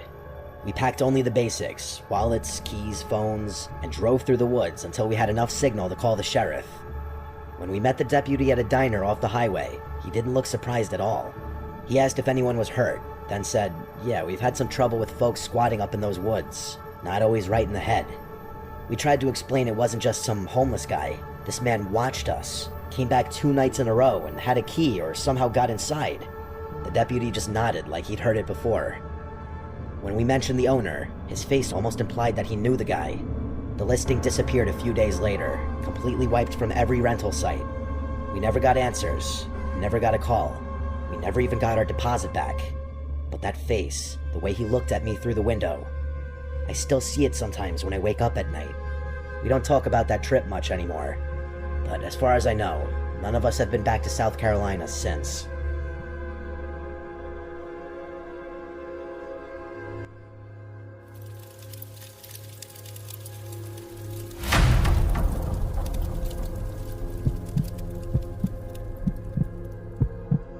My name is Chris. This happened years ago, and it's something I actually forgot about until recently. I was 17 that summer, working nights at a pizza place on the outskirts of my childhood hometown. I wasn't thrilled with it, but with no money and 2 parents who would have killed me for being unemployed, I couldn't complain. It was one of those jobs you take because nothing else is hiring. Slow shifts, sticky uniforms, and a beat-up delivery car that barely made it up hills. At least I didn't have to drive my own car. That would have sucked. Oh yeah, not that this is super relevant, but I do want to mention that the pizza was god-awful, like genuinely terrible. I couldn't understand, actually I still don't understand, why anyone in their right mind would order from that spot. If not for the technology and relatively nice atmosphere it provided, I honest to God don't think we ever would have gotten a single order. That place is definitely the thing I missed the least about my childhood hometown, and that's saying something. The one saving grace about working there was that because the pizza was so bad, or because the place itself was so far away from our downtown, or maybe a combination of the two, people rarely ordered from us, so most nights were dead quiet. I'm not going to bore you with the mundane details about how my nights typically unfolded. It was a pizza place. I'm sure you could fill in the blanks yourself. One night, I was restocking the fridge with drinks when the tablet buzzed with an online order. Large sausage and olive pizza. I remember that distinctly because we never got olives. The address was out in the middle of nowhere, past the edge of our delivery zone, and I remember getting ready to reject it out of habit. But before I could, my manager, this 30-something guy named Russell, who mostly sat in the back scrolling through Reddit, looked over and told me to take it, saying we hadn't had a single run in over an hour. I didn't argue, so when the pizza was ready, I typed in the directions on my phone and grabbed the pie. At least it would kill 30 or 40 minutes. As I was about to leave the store and walk to the car, I looked a little more carefully at the delivery instructions Russell had printed and stapled to the box, which I hadn't paid attention to until then. They said, and I remember this word for word, park on the street behind the house, walk through the backyard, knock on the back door only. That caught my attention a bit, but my 17-year-old brain thought of several rational reasons why someone might not want me to use the front door. Maybe they didn't want to wake an old person or a young child in the house. Maybe the front door of their house was being renovated. Maybe they wanted to hide the delivery from a parent or spouse. It really could have been any number of things. Plus, all I could think about was how slow the night was, and how much longer it was going to feel if I sat around folding boxes. So I just decided to do my job. But the second I stepped outside, I started having second thoughts. It was one of those summer nights that felt like walking through soup, hot, humid, and completely still, like even the air was stuck in some kind of invisible jelly. I don't know if this will make sense, but there's the stale, sour smell you get when it's really humid and still out, sort of like old plastic and sun-baked dirt. That's what it smelled like out there. I hate that smell more than anything, but it was unavoidable. I had the windows down for maybe 2 minutes before giving up and blasting the AC. The delivery address wasn't in the direction of downtown. It was actually in the exact opposite direction, even though the pizza place itself was already kind of in the middle of nowhere. The drive was supposed to take just over 25 minutes, but it felt longer because of how empty the roads were. I'm definitely exaggerating a bit. It's not like there were no houses for miles, but it was much less dense the further I drove. When I finally got to the address, I realized I was coming up behind the house. The GPS had routed me along the skinny little side street that ran parallel to a set of backyards. There weren't any streetlights, and the houses didn't have back porch lights either. It was all shadows. I remember slowing down and double-checking the house number because it looked totally dead. There were no lights inside and no cars in the driveway, just this sagging backyard with overgrown grass and a rickety wooden fence that didn't even close all the way. But still, I followed the instructions. I parked right there on the gravel shoulder, grabbed the pizza, and walked up the incline toward the back door. I had the pizza in one hand and my flashlight in the other, angling it down toward my feet so I wouldn't trip on anything. When I got to the top of the hill, I saw the back door. It was one of those old white ones with a small pane of glass at the top covered by a cheap curtain. I knocked and waited, but no one answered. I knocked a second time, knowing that my manager would be livid if I returned to the store empty-handed. After no response, I was about to knock a third time, and I saw the curtain move. Not a lot, just this tiny little twitch, like someone brushed it with their finger. It was fast, and I don't think I would have even noticed if I hadn't been staring at the glass. I stood there for another few seconds, expecting the person who was clearly standing right behind the door to finally open up.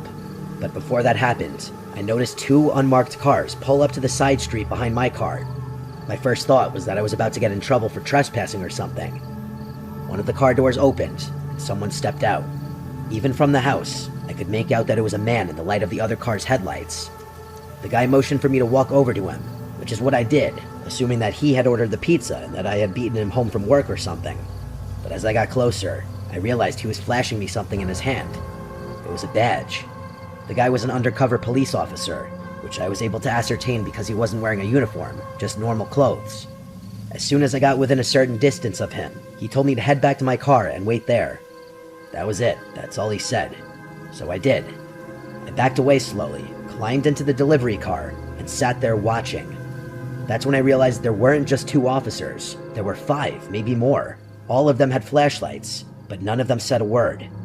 They moved stealthily, circling the house like they were trying not to be seen. Not one of them knocked or announced their presence, which I found strange. It was a pretty bizarre sight. I remember one of the officers reaching for the back door handle, the same one I had just knocked on, and gently trying it. When it didn't open, he just nodded at one of the other guys and backed off.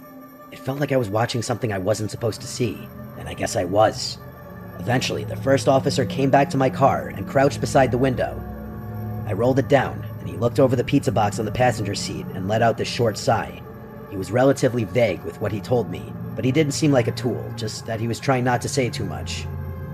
Basically, he said that there was an ongoing investigation involving that property, and that he, along with the rest of the officers, were staking it out. He apologized for taking so long to intervene, and told me that I had pulled up the exact time they were repositioning their vehicles. I asked if he wanted to see the delivery order, and he nodded. I pulled it up on the delivery app, but I could tell it was useless. There was an associated phone number with the order, along with the delivery address and the first name, Jerry, but it didn't seem particularly helpful. The officer read it, took the number down, then told me to leave immediately. I expressed my frustration to him, saying that my boss was going to kill me for returning with the pizza, and the guy just shrugged his shoulders. Then he repeated his instruction for me to leave, and started walking away from the car. I was pissed, but there was nothing I could do, so I drove off. It took me the entire ride back for the whole thing to sink in. I didn't really grasp the gravity of the situation until stepping out of the car. If the police hadn't intervened when they did, something awful could have happened. I don't even know what. The more I thought about it, the more I realized that the threat of the police was probably the only reason the person didn't open the door to accept the pizza. But why would someone order a pizza if they were being staked out? Maybe the person inside the house didn't know they were being watched. Or maybe they did, and I was part of some test run. Like, maybe I was the bait to see if the cops were watching that side of the house. Or if they left. The curtain moving, the silence, the timing, I don't know. What I do know is that I will never get an explanation for what happened, and thinking back to this incident is mostly a waste of time. I probably would have forgotten all about this if one of my high school friends hadn't brought it up the other week. I didn't even remember it at first. It's probably best I forget about it again, but I figured I'd share it here before that happens.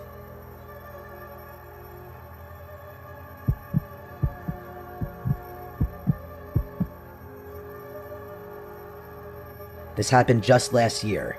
I'm 40 now, married with 2 boys, ages 7 and 5.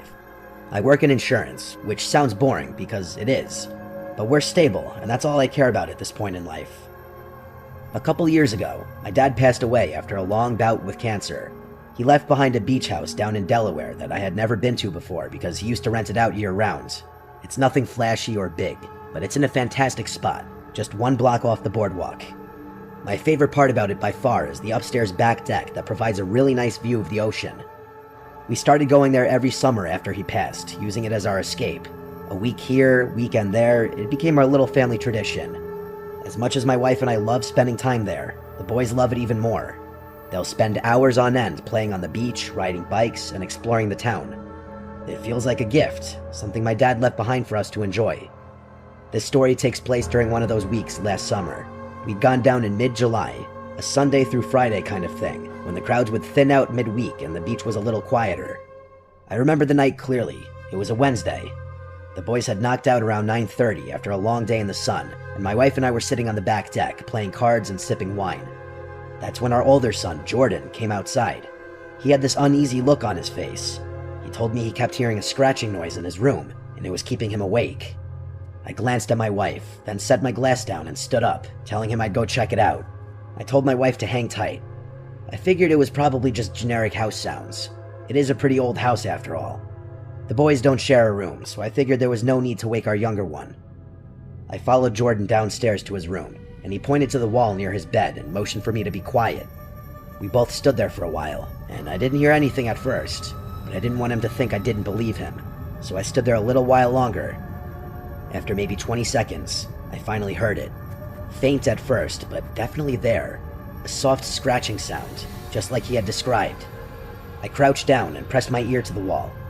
It didn't sound like an animal up in the rafters or anything. It sounded like it was coming from inside the wall, lower down and closer to the baseboards. That's when I heard it.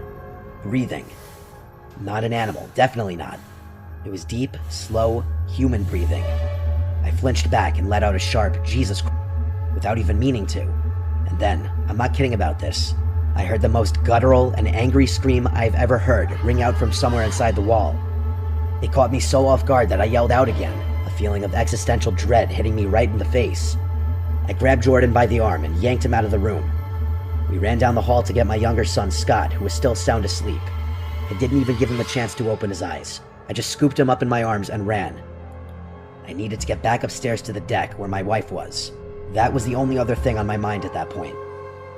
As we reached the base of the stairs, I yelled for her, and then I heard another scream come from somewhere behind me, only much closer this time.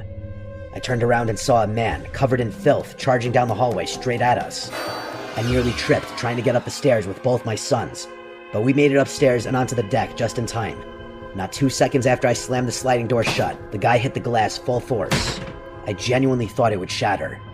He started clawing at the door like an animal, shrieking and pounding, all the while yelling things I can't bring myself to repeat.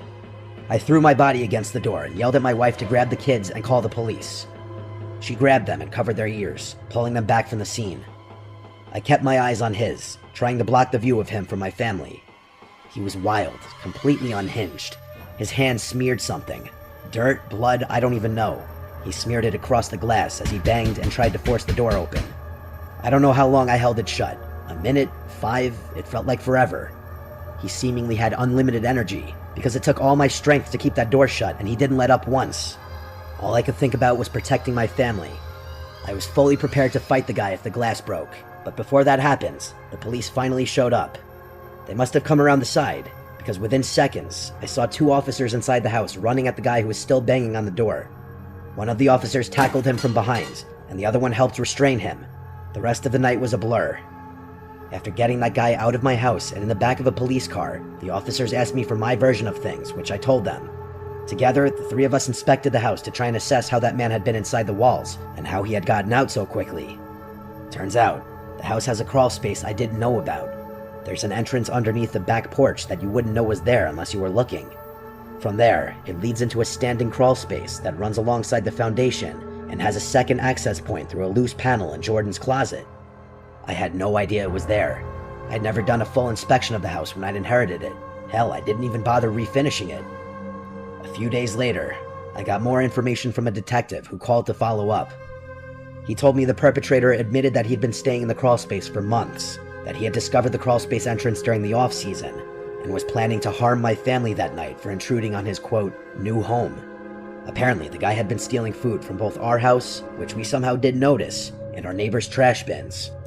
We didn't go back for the rest of the summer, not out of fear of something else happening, but out of trauma. I didn't want to bring my wife or kids back there for a while, and they didn't object. I hired a crew to seal off the crawl space completely, and once that was done, I was finally able to relax a little. We've been using the house again this summer, and I'm glad to say that things are back to normal, or at least as close to it as we're gonna get.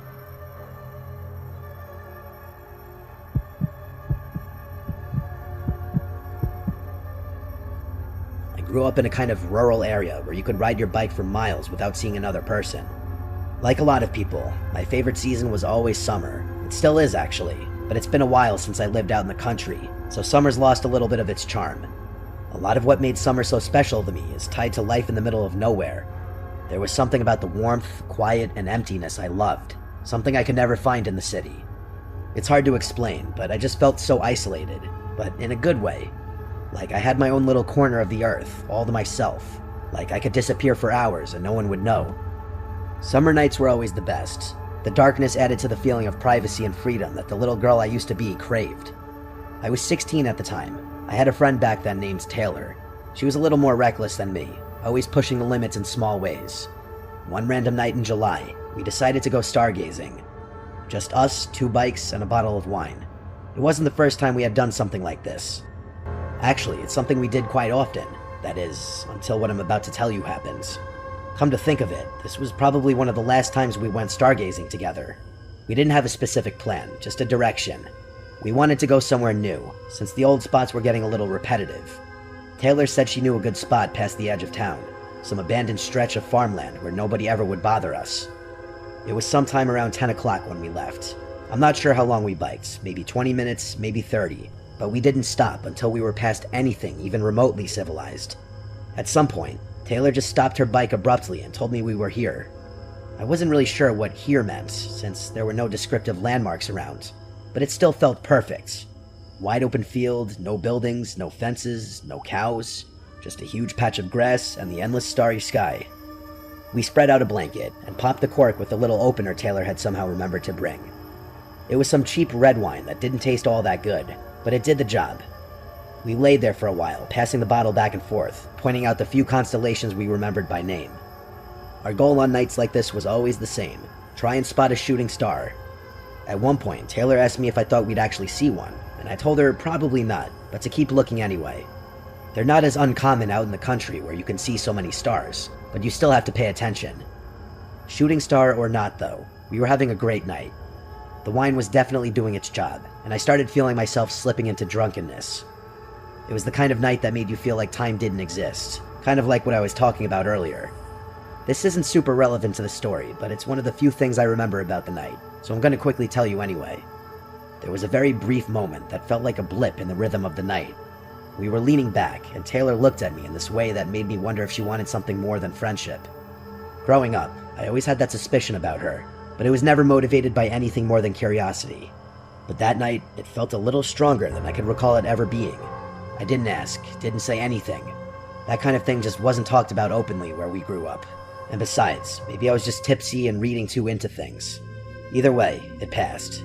We laughed about something dumb she said, and then looked up just in time to catch a shooting star streak across the sky. If anyone has ever seen a shooting star, they know the uncontrollable reaction it elicits. Like, you just can't help but laugh or shout something out into the night. The two of us giggled, and Taylor told me to make a wish. I don't remember what it was, probably something silly. We leaned back and talked for a few more minutes, our moods a little uplifted from seeing the shooting star. I closed my eyes for a moment, not to fall asleep, just to feel the breeze on my face for a second and settle further into the stillness. I swear on my life, my eyes were not closed for more than 5 seconds.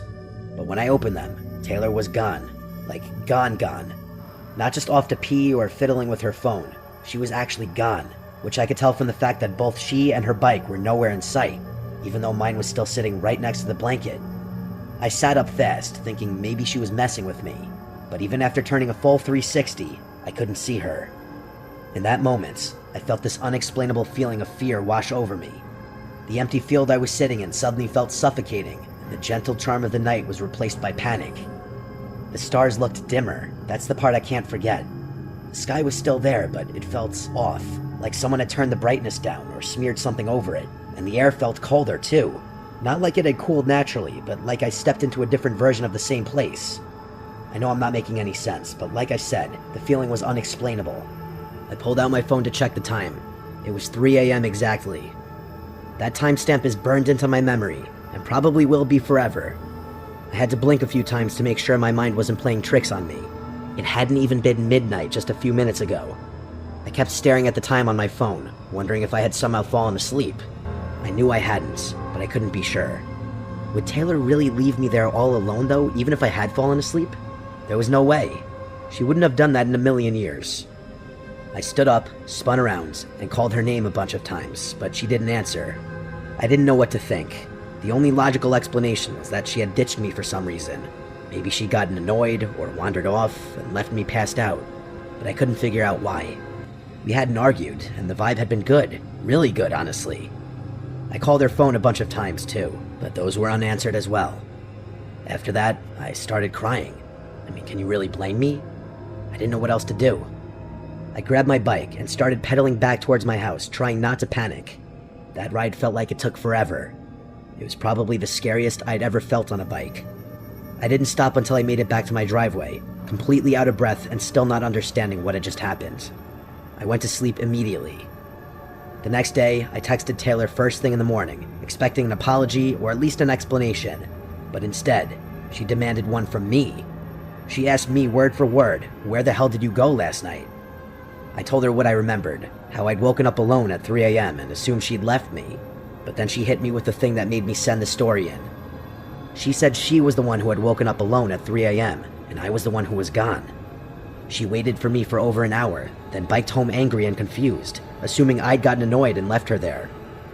According to her, I just vanished, and I was just as convinced the same thing happened in reverse. We went in circles for a bit, trying to piece it together, but nothing added up. Neither of us had memory gaps beyond that moment. Neither of us had texts or calls or anything that could help reconstruct what actually happened. Even though both of us swore remembering calling each other after waking up, none of those missed calls were in either of our phone logs. Eventually, we dropped it. Or at least, we stopped talking about it. But I think both of us were far more terrified than we wanted to admit.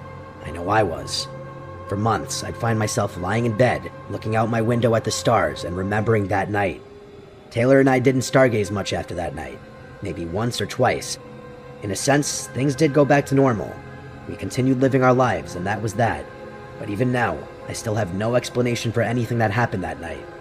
I wouldn't call myself superstitious or a believer in the paranormal, but everyone I tell this story to immediately attribute it to something unnatural. And maybe they're right, but I really don't like thinking about that. I do consider the possibility that she simply lied to me. Either way, I get a really unsettled feeling, like something happened to us that night that I'll potentially never figure out for as long as I live. I haven't heard from Taylor for years, but I'd bet my life on the fact that she too still wonders from time to time about what happened to us that summer night in the field.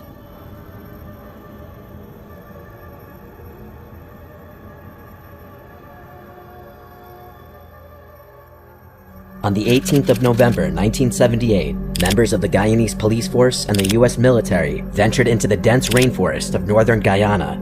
Their target was a man named Jim Jones, the leader of an American cult that had settled into the region 4 years earlier. He and his followers had carved out a massive section in the middle of this forest and turned it into a complete compound called Jonestown. The only way to reach this town was to trek through dense vegetation, 100-foot tall trees, and muddy ground. That said, the true danger of the mission was beyond the trek. Jim was likely already aware of the mission to apprehend him, so there would be a good chance that this group of police officers and military personnel would be welcomed by a small militia that was armed to the gills. However, when the group reached Jonestown, it was eerily quiet, and as they stepped through its entrance, they came across a scene that could only be described as hell on earth. The entire town was empty, except for the central pavilion, which was surrounded by the remains of hundreds of people, including many children. The total number of victims was calculated to be around 900, making it the largest single loss of American civilian life in a deliberate incident up until that point in history. And while this was initially considered an open and shut case of a mass suicide, the reality was far more horrific than anyone could have imagined. Jim Jones' cult originally started as a church in the US, but as it became more popular, it started garnering criticism from the media and the government for Jim's support of communism in places like Soviet Russia. So in 1974, he moved deep into the rainforests of Guyana to escape the scrutiny, and a large number of his most loyal followers went with him. He presented this new location as a self-sustained paradise where he and his followers could live a life of peace and serenity. These are potato chips made from plantain, and they're more delicious. They're a combination of a potato chip and a french fry. And radishes, You don't know what you're missing down here? They make their own buns and hamburgers and the leafy green vegetables. By the way, we just won first prize from the national government of Guyana for leafy green vegetables. Here are the people at the table eating an afternoon snack. You see Pepsi-Cola's here, 3 cents, American money. That sounds appetizing, doesn't it? I can't get anybody to go home with me. When in reality, life in Jonestown was anything but peaceful. Members were required to work 12 hours every day for 6 days a week, and there was nothing they could do to escape these torturous conditions. Jim had already reached an agreement with the Guyanese government to make getting a visa back to the US almost impossible. On top of that, the whole compound was surrounded by a fence, with armed guards patrolling outside to catch anyone trying to escape. But as time went on, relatives of the cult members still living in the US began urging the government to bring their loved ones back home. So in November of 1978, Congressman Leo Ryan and 17 other people, including members of the media, visited Guyana to investigate Jonestown. They reached the headquarters on November 17th and began their operation, looking around, talking to people, anything they could do to learn the truth about Jonestown. Surprisingly, things looked just as carefree and jovial as Jim had portrayed in his promotional videos. Of course, it later came out that Jim had actually run rehearsals on how to convince Leo's delegation that everyone was happy and in good spirits.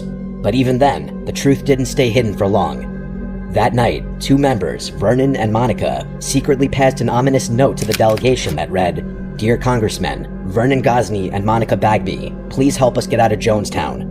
This prompted the delegation members to ask others if they wanted to leave as well, and 9 more cult members found the courage to come forward. This even included one of Jim's closest men, shedding light on just how bad the living conditions in Jonestown truly were. The next morning, Leo's group took these members to the nearby Kaituma airstrip so they could return home. But just as they were boarding the planes, Jim's henchmen pulled up in front of the plane in a truck and opened fire, killing 4 people, including Congressman Leo Ryan.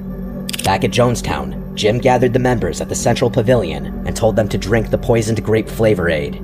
In his words, this was the only way to escape the American government. We can't go back. They won't leave us alone. They're now going back to tell more lies, which means more congressmen. And there's no way we can survive. In the end, while many brainwashed cult members agreed with Jim and drank the poison juice willingly, others, including children, were forced to drink it at gunpoint. Some were even injected with cyanide or shot outright. The American military was on its way to Jonestown as soon as it became aware of the shooting at the airstrip. Unfortunately, by the time they got there, it was already too late. The sheer scale of the tragedy, combined with the fact that many of the victims were forced into it, turned it into the most haunting sight those soldiers or anyone has ever found in a forest. On April 4th, 1922, a mechanic named Albert Hofner visited the Gruber house located near a forest in Weidhofen, Germany. The family had hired him to repair their barn motor a few weeks earlier, However, when he reached the house, he noticed something strange. The cows and dogs were making a lot of noise in the barn, yet the rest of the house was completely silent. He tried knocking and calling out to them many times, but no one came to the door either. Assuming they weren't home, he waited in their yard for an hour before deciding to leave. But just as he was about to leave, he noticed that the door to the motorroom was unlocked. So he decided to repair the motor anyway and come back for his payment later. After finishing the repairs, Albert wanted to inform one of their neighbors about his work, but the home was completely isolated, with the closest neighbor over half a kilometer away. With no other option, he made the detour and knocked on the door of Lorenz Schlittenbauer, Gruber's closest neighbor. Lorenz, however, found the empty house extremely suspicious. He knew the family well and figured they would have informed him if they were going somewhere. So later that evening, he joined two of his neighbors to go check things out for themselves. Sure enough, the house was just as empty as Albert had reported. As they were looking around the house, one of them noticed that the door to the machine area was also unlocked. The three entered through this door. After examining the machine room, they decided to check further by breaking open the barn door connected to it. However, the horrific sight they witnessed on the other side of the door likely stayed with them for the rest of their lives. At first, things looked normal, but then one of them spotted what looked like a human foot sticking out from a pile of hay. This turned out to be the remains of 72-year-old Kazelia, the head lady of the house. As they got closer, they also noticed 3 more bodies scattered throughout the barn. These included the head of the house, 63-year-old Andreas Gruber, and his 2 daughters. Things became even more gruesome. They also discovered the remains of Andreas's 2-year-old grandson Josef in his stroller, with his skull crushed in, as well as the family maid Maria in a different room. Someone had murdered the entire Gruber family and left without getting caught. Later investigation concluded that the family was killed 4 days earlier on the 1st of April, but what made this already horrific crime even more chilling was that it was carried out over the course of several hours. The killer likely spent a long time in the house afterward, trying to hide the evidence by covering it with hay and blankets. The room with the maid even had clothes stuffed into its windowsill to make spotting her from outside more difficult. Most assumed this was the result of a robbery gone wrong. However, most valuables were still in the house, which complicated the case even further. Neighbors reported that the family had seen men staring at their home from the woods on multiple occasions. Their previous maid had quit months earlier, claiming the house was haunted, and someone had broken into the machine room a few days before the killings. None of these clues helped investigators find the killer, and since the home was so isolated, there were no witnesses. To this day, the Gruber family murders remain an unsolved mystery. In July 2015, Marc Andre was marking trees in the dense Arcata Community Forest in California. He worked as Arcata's environmental services director and was doing a routine inspection when something strange caught his attention. Just off the hiking trail, Mark noticed an unusual structure poking through the vegetation. He got closer and was shocked to find a cabin in the middle of the forest. What made this discovery even more strange was the fact that this wasn't a hastily built shack. It was surprisingly well constructed, with a stable cinder block base, plastic sheets to keep things dry, and even a lock on the front door. Someone had clearly spent weeks, if not months, building it from scratch. Mark immediately notified the park rangers, who spent the next few days staking out near the cabin to see if the owner would return. They eventually broke the lock to see if they could find any clues about who lived there, but this only left them even more confused. Inside, they found everything someone would need to survive in the middle of nowhere: fresh water, a wood-burning stove, canned food, and even books stacked neatly on the shelves. It looked more like a cramped studio apartment than a makeshift cabin, yet none of the items inside provided any clues about the owner's identity. Since no one had returned after several days, rangers assumed the cabin had been abandoned. They followed proper procedures and left an eviction notice on the front door before leaving the site. But when Mark and the rangers returned to demolish it, they made an even more shocking discovery. The entire cabin had vanished without a trace. There wasn't even a single nail left behind. In its place was the international symbol of squatter drawn in charcoal. This raised more questions than it answered. How did the cabin's residents always manage to be away whenever the rangers visited? And more importantly, why were they hiding in the middle of a forest in the first place? It's possible this person was a criminal on the run, but even after a decade, no one knows the real answer. In May 2016, a hiker was walking through a forest in Harlan, Kentucky. About halfway through his trip, he discovered a trail camera lying on the forest floor. Trail cameras are typically used to capture wildlife footage, but this particular camera didn't have any storage or a battery. Assuming it was abandoned, the hiker took it home and gave it to a friend to see if it could be fixed. What neither of them knew was that this camera was actually a trap set by a madman. As soon as the friend connected a battery to it, the camera exploded. The blast was powerful enough to blow off some of the man's fingers and injure his stomach. The device had been rigged to explode the moment it received power. After being alerted to the incident, authorities swept the area where the camera was found and discovered another trail camera with similar modifications, but it didn't contain anything that could help identify who placed it there. While canvassing local neighborhoods, investigators finally caught a break. 2 different people reported hearing an explosion at a neighbor's house several months earlier.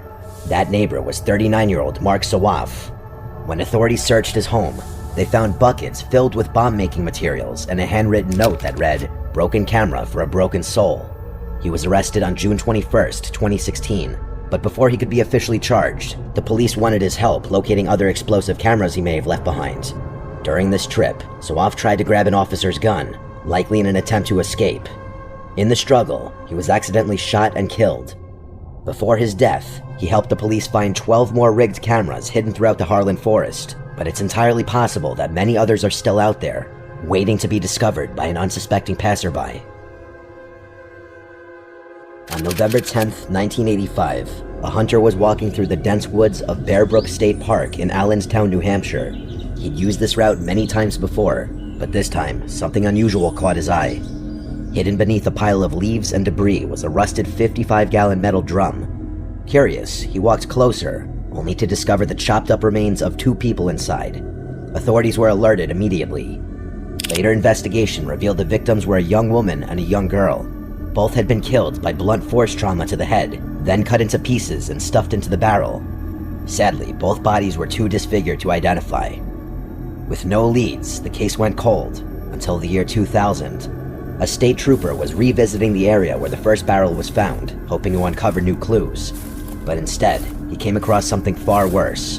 Another identical 55-gallon barrel, just 150 yards from the first one. Inside were the remains of 2 more young girls, both between 1 and 4 years old.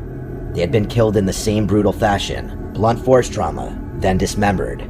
The discovery confirmed that all 4 murders were the work of the same person, but even with this new evidence, the case remained unsolved for another 14 years. Finally, thanks to advanced DNA testing, 3 of the 4 victims were identified. The adult woman was 24-year-old Marlice Elizabeth Honeychurch. The 2 children were her daughters, 7-year-old Mary Vaughn and 11-month-old Sarah McWaters. This identification helped narrow the investigation, but didn't immediately reveal the killer. Eventually, DNA tests pointed to a man named Terry Petter Rasmussen. And you're not a doctor. And both stories have their footings. Maybe she hurt herself, and you're concerned about that getting out, if she's harmed herself. No. So If you're thinking, is she suicidal, Ken? Unbeknownst to the authorities at the time, Rasmussen had already been arrested for the 2002 murder of his wife. He was sentenced to life in prison and died in 2010, long before anyone linked him to the Bear Brook murders. Although the case is technically solved, many questions remain unanswered, and with the killer no longer alive to face justice, the story remains one of the most disturbing and unresolved tragedies ever uncovered in a forest. A man walking his dog near Ashford, Washington, made one of the most disturbing discoveries in Red Elm Woods, an isolated forest known for its lack of maintained trails and almost no cell service. He had taken a rarely used fire road about 2 miles in when his dog began growling at a thick patch of underbrush just off the path. There was a strong, rotten smell in the air, bad enough that he initially assumed it was a dead animal. When he went to investigate, he found a shallow pit, roughly 5 feet across. Inside were 6 large bundles wrapped in black plastic sheeting and duct tape. Heavy river stones had been placed on top of each one as if to weigh them down. One of the bundles had a tear near a corner, and through it, he saw a human hand. He backed out immediately and contacted the local sheriff's office. A forensic team was sent in the next day. What they uncovered was grim. 6 wrapped packages, each containing partial human remains. In total, investigators identified parts from at least 4 different victims, all dismembered and sealed in layers of plastic and tape. The victims had been killed in different ways. One had severe head trauma, another had signs of strangulation, and one had been partially burned. The remains were in various stages of decomposition. According to the medical examiner, the bodies hadn't all been dumped at once. The site had been used over a span of several years, with new remains added slowly over time. One victim was linked to a missing persons report from 2003. Another had never been reported missing at all and still remains unidentified. The location was less than 30 feet from a trail, one that occasional hikers still used. Despite the remains being found in a methodical burial site, no suspects were ever arrested. No fingerprints, no DNA matches beyond the victims, and no witnesses. To this day, the identity of whoever created the pit is still unknown. In October of 1991, a man walking along a rural lane near Bolney, England, made a discovery that still haunts investigators. Hidden in the underground, wrapped tightly in a piece of carpet, was a human torso. The head and both hands were missing. The arms had been cut cleanly just below the elbows, likely to remove identifying tattoos. Forensic analysis determined the victim was a physically fit man between 30 and 45 years old, likely of southern German origin. There was no match to any missing persons report in the UK. The precision of the dismemberment suggested that the killer knew exactly what they were doing. Whoever they were, they had taken deliberate steps to erase this man's identity. Investigators launched Operation A23, a massive task force involving 60 officers and more than €150,000 in resources. They even searched a nearby abandoned rental house, which was once occupied by a man using a German alias. Inside was a strange clue, an adult magazine with numbers written inside, but no direct link to the murder was ever found. Over 3 decades later, the victim remains unidentified and the killer never caught. All that's left of the case is a name given by the media, the Bolney Torso.